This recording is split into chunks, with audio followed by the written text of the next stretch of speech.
And welcome back. It's time once again for our Ozarks Live Book Club. And Vicki Hicks is joining me today from the Springfield Greene County Library. Vicki, thank you so much for being here. How are you? I am great, and I love to talk about books. Well, I know that, and I'm excited today to hear about these three selections. So first one is called Heartland, a memoir of working hard and being broke in the richest country on earth. Tell me about this one. This is fascinating. It is nonfiction, so this is the true story of Sarah Marsh, who grew up in poverty in Kansas. Now, I've read a lot of books about people growing up in poverty in Appalachia and that type of area, but she grew up poor on a Kansas farm. And she grew up poor as the intergenerational teen moms that never got married.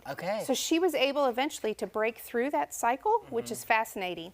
But how they made decisions, what the Reagan era economics meant to them.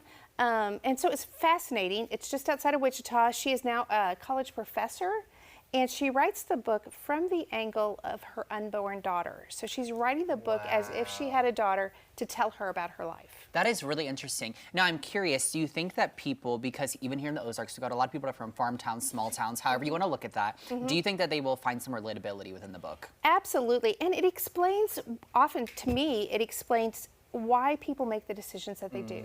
And she was caught, and her mother was caught in that culture.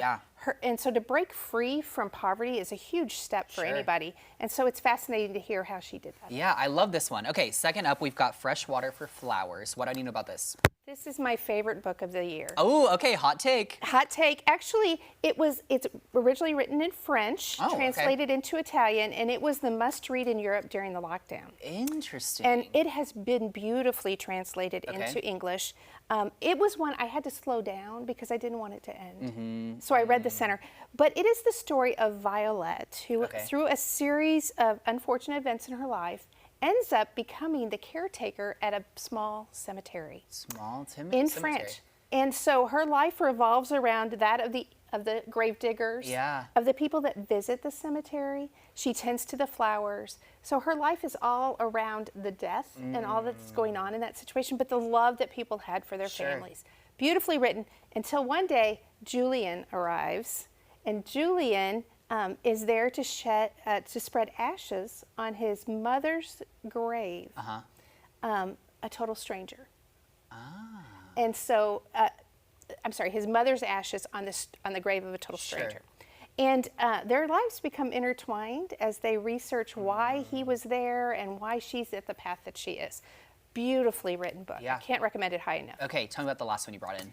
Love the Magnificent Lives of Marjorie Post. Marjorie was the wealthiest woman in America in the 1930s.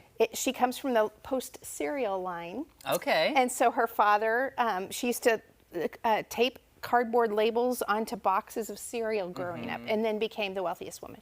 She was married 4 times. Once to a Russian ambassador during World War II, in which she saved some Russian artifacts that were amazing. She built Mar-a-Lago, which should be a name you're familiar with. Yeah, probably a lot of people know. Yes, and what's interesting is that it cost her $7 million to build it, and she finished it in 1928. Wow. In today's dollars, that's worth $117 million. That's incredible. Trump bought it for $7 million. Wow. So interesting to see that her 4 marriages, the money that she had, quite different from Heartland. But her time, she died in 1973. And so she had the glamour age of the 20s and the Hollywood age of the 50s. Lots of really cool stuff. Vicki, really fast, tell me, you guys have a pretty exciting kind of initiative you're about to start that seems really fun, so tell me about it. Okay, so we're wrapping books in brown paper. And we're photocopying the first page of the book. So you will get a book completely wrapped in brown paper with the first page of that book on the outside. You have to decide if you want to read that book based on the first page. And then you can just go check it out. When you get home, you unwrap it and you find out what you have.